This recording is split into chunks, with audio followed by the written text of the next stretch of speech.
afectar a tal zona, va a afectar a otra zona, porque él te puede cambiar en un momento determinado. Osiris, una tormenta puede traer más lluvias que un ciclón. Así es. Así es. David trajo mucho viento. Detrás vino Frederick. Y Frederick trajo mucho más lluvia que David. Entonces, huracán es viento.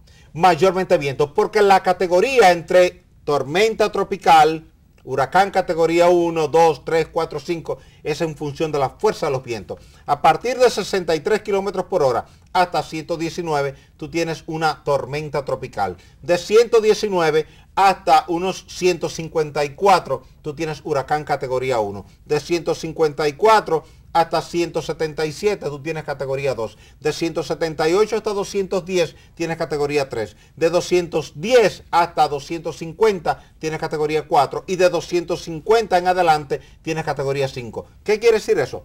Que el avión cazahuracanes se acerca al fenómeno meteorológico y mide los vientos sostenidos por espacio de 1 minuto.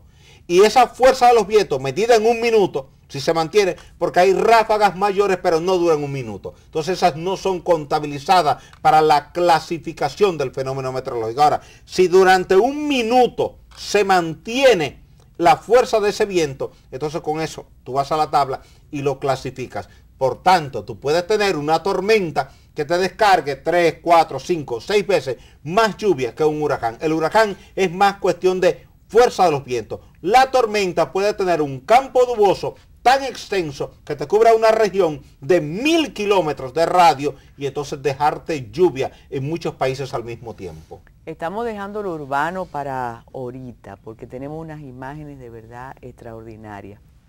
Mira, los rayos, las centellas, los truenos, ¿va con qué? ¿Cuál es el combo de ellos? ¿El ciclón o la tormenta? Porque esta madrugada hubo descargas eléctricas impresionantes que incluso afectaron la emisora Fidelity y la emisora Z101. Así es.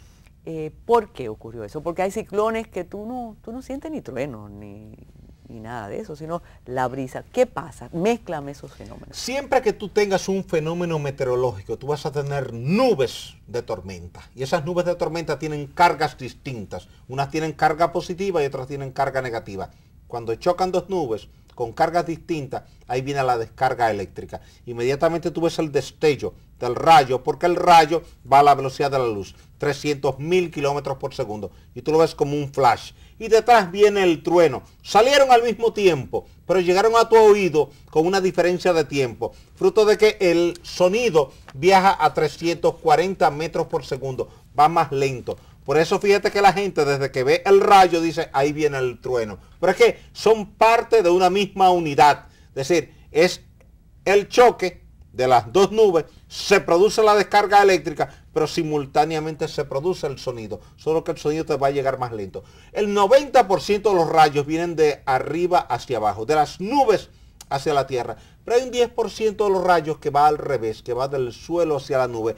Porque si el suelo está cargado negativamente y pasa una nube cargada positivamente, se genera un arco voltaico, y entonces va el rayo desde abajo hacia arriba. Pero ese es apenas el 10% de los escenarios. Siempre que tú tengas nubes con cargas positivas y negativas en una situación de tormenta, vas a tener una situación meteorológica que te conduzca a esas tormentas, eso que llamamos rayos, una descarga de rayos. Por eso siempre te dicen que se esperan tormentas de rayos. De hecho, en Miami, en la parte norte, hacia Orlando, tú tienes una zona que se llama el Callejón del Rayo. Desde que hay una situación meteorológica extrema, tú ves, todo el que ha ido a Disney World ha sufrido las consecuencias de esas tormentas que vienen de repente, y trueno, rayo, rayo, trueno, y durante horas tú tienes esa situación meteorológica.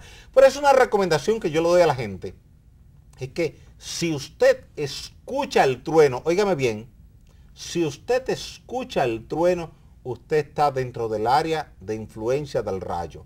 Por tanto, póngase bajo techo. Siempre. Aquí muere mucha gente anualmente, y eso pasa desapercibido, por descargas eléctricas. Mucha gente muere en las zonas rurales. El campesino que está en la parcela, vino la tormenta, se quedó debajo de la mata de mango, vino la descarga eléctrica y lo mató. Porque hay un efecto que se llama el efecto de punta. Cuando hay una descarga eléctrica o hay un conjunto de descargas eléctricas, nunca tengas en tu mano un objeto metálico. Nunca tengas un paraguas con punta metálica. Tu abuela decía, no cosa ni borde. Y la gente decía, pero ¿y por qué? Eso como que son cábalas rurales. No, no eran cábalas rurales. Es que cuando usted tiene una aguja de bordar o de coser, esa aguja es metálica y termina en una punta. Y esa punta tiene la capacidad de atraer la descarga eléctrica. Tampoco hable por teléfono cuando hay descarga eléctrica si usted está usando un teléfono alámbrico. El teléfono alámbrico, el que está conectado a la línea de la casa, ese teléfono tiende a conducir la descarga eléctrica. Y mucha gente en Estados Unidos se ha electrocutado hablando por teléfono. Cayó una descarga eléctrica en la vecindad, entró por la línea telefónica que tiene un sistema eléctrico también y la descarga eléctrica electrocuta a la persona que tiene. Sin embargo, si tú estás en un auto, no tienes mayor problema. Por las gomas. Y además que como es una caja metálica disipa exteriormente la descarga eléctrica, lo que se llama el efecto de Faraday. Por eso tú ves que el avión puede recibir una descarga eléctrica y la gente no la percibe. La gente oye el impacto afuera y oye que el sonido fuerte y se estremece, pero no afecta porque se queda afuera. Eso es lo que se llama el efecto de Faraday. Es decir, Faraday demostró, haciendo ensayos físicos, que si él hacía una jaula metálica y ponía una descarga eléctrica afuera, la descarga se movía en la periferia exterior, pero nunca entraba al interior. Cuando regresemos en Forum vamos a ver unas imágenes cortesía de los amigos de Osiris de León, pero que son de su propiedad. Regresamos de inmediato.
Y atendiendo peticiones de personas del equipo, vamos a compartir con ustedes estas dudas. Pero mira, ya lo sabemos que parte de las creencias están fundamentadas en experiencias. Sí.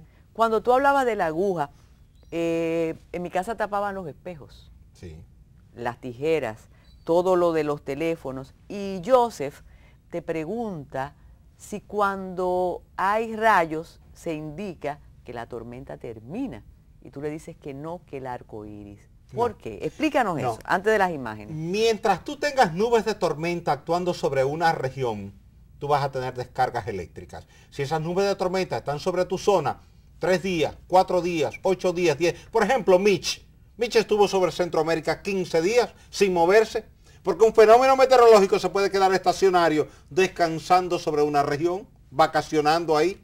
Se te puede quedar 10 días. 15, y ahí con rayos y centellas. Con rayos y centellas todo ese tiempo, desde el principio hasta el fin, porque cada vez que chocan dos nubes que tienen cargas distintas, viene la descarga. Entonces tú puedes pasarte 15 días con descargas eléctricas, o puedes pasarte 2 días con descargas eléctricas, o apenas 2 horas. Todo va a depender de las características de la tormenta, y mientras más rápido se mueve, pues mucho más rápido se va del lugar donde tú estás. Mientras más lento se mueve, y mientras más condiciones de presión y temperatura que le faciliten ser estacionaria, más tiempo se va a quedar contigo. Y entonces todo ese tiempo va a estar la tormenta produciéndote rayos en esa zona. Ahora bien, el arco iris es distinto.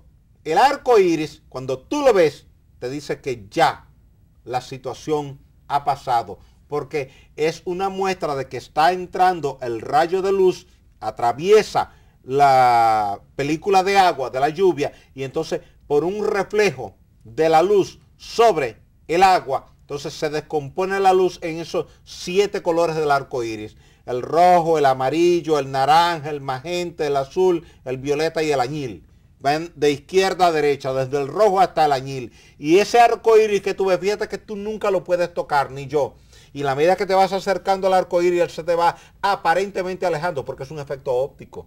El arco iris no existe, es un efecto óptico simplemente. Nadie ha tocado un arco iris, ni va a tocar nunca un arco iris, porque realmente el arco iris no existe como tal. Es un efecto óptico que se produce en la distancia, y en la medida que tú te vas moviendo, él también se va moviendo. Ese sí está al final ya de la tormenta. Pero volvemos con los rayos y las centellas y los truenos, a propósito de la pregunta que hace Joseph, y de verdad yo siempre oí que cuando hay, y te lo preguntaba ahorita, cuando hay rayos no hay ciclón, fíjate tú, y es la creencia que tenía Joseph también. Sí, es una creencia que existe, pero si tú haces memoria del huracán David y haces memoria del huracán George, en los momentos cruciales tú tenías descargas eléctricas. Yo recuerdo cuando el caso del huracán George, la niña mía más pequeña, Stephanie, tenía quizás, tenía 4 años de edad, para ser exacto, 4, y la niña entró en pánico.